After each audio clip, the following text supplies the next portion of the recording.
සුදු කුකු මොකද උතර? තනියම මොකද ඔයා බිප්පි දාන්න ආවද? ඈ? සුදු කුකු නෝනලා නෑනේ. ඔයා තනියම බිප්පි දාන්නද?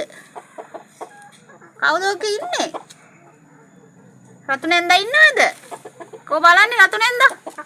කො බලන්නේ රතු නැන්දා ඉන්නවද කියලා? නෑනේ ඔයා තනියම බිප්පි දාන්න ඇවිල්ලා. දැන් කාටද යන්න ගහන්නේ බිත්තරේ දාන්න? ඈ? කො මේගොල්ලෝ එන්නේ නෑනේ කවුරුවත්. මේ තනියම මේ ගස්සේ. කො ගග. බහින්න. එයාලා ඒ බිත්තරේ දාන්න වෙලාවට. ඔයා බහින්න. මේ තියෙන්නේ ඉවතේ දාන කුකුල් පොහොර. දැන් අපි මෙව්වගෙන් මේ අපේ එළවලු තවානට මල් පැලවලට ඇන්දූරියන් වලට දාන්න යන්නේ. මේවා දැන් හොඳට තෙමිලා හොඳට පොහොර වෙලා තියෙන්නේ හේදිලා.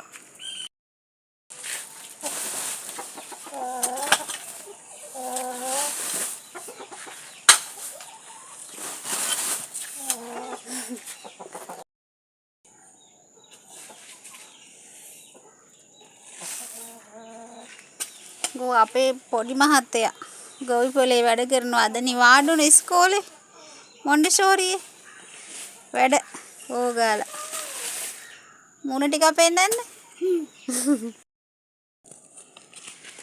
කුකුල් පොහොර දාලා ඔන්න අපේ දැන් ඉඟුරු පාත්තිය සරුවටම හැදිලා තියෙන්නේ. කුකුල් පොහොර ඉවත දාන ඒවා විසි කරන්නේ අපි ඒවා ගස් වලට දාලා.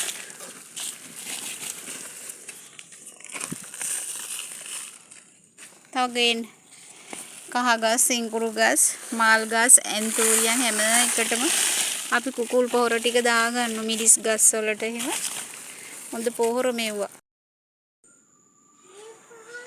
යාළුවෝ පේනව නේද මම මේවට මේ දාලා තියෙන කුකුල් පොහොර පොල්ලෙලි. එතකොට මේ පීදුරු මේ ඉඟුරු යායට. ඉතින් කුකුල් පොහොර ගොඩාක්ම හොඳයි. ඔකට දාන්න බබා ටික. පොල් කට්ටෙන් භාගේ දාන්න.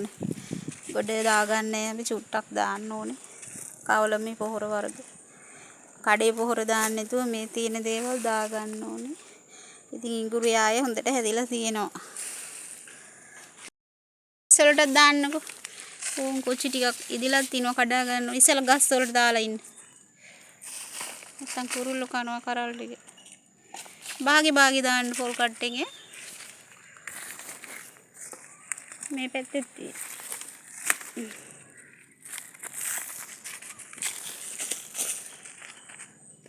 මේ ඔකොටම දාලා තියෙන්නේ අපි කුකුල් පොහොර. ගොටු කොළ වලට, කහ වලට. මේ තියෙන්නේ දෙහි පැලෙව්ව හැම එකටම අපි කඩේ පොහොර දාන්නේ. ඉවිත දාන කුකුල් පොහොර ටික තමයි හැම එකටම දාන්නේ. තනිකරම කුකුල් පොහොර දාන්න නැතුව ඉතින් කවලමේ මේ යාළුවට දෙන කෑම හිමත් කවලම් වෙනවනේ. ඉන් අමතරව අපි දාන රොඩු පොහොර මේ පිදුරු කෑලි කපලා ඒවා දාලා ඉතින් හොඳට හැදිලා තියෙනවා ගස් ටික.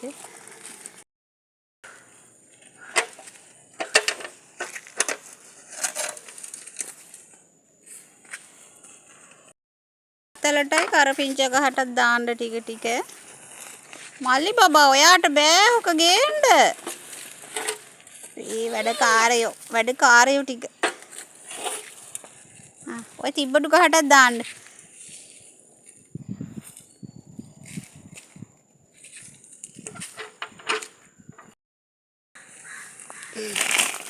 ගලවන්නක තේ බොන්න ඉඟුරු කෑල්ල.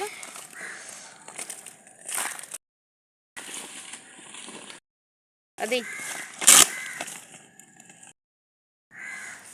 ඉඟුරු ගස් දෙකක් ගෙලෙව්වම මාසයක් විතර තේ බිව හැකි නේද? ඔව්. ඔකේ චූටි මොටයි තියනවද බලන්න හදන්න ගන්න. මොටයි නම්.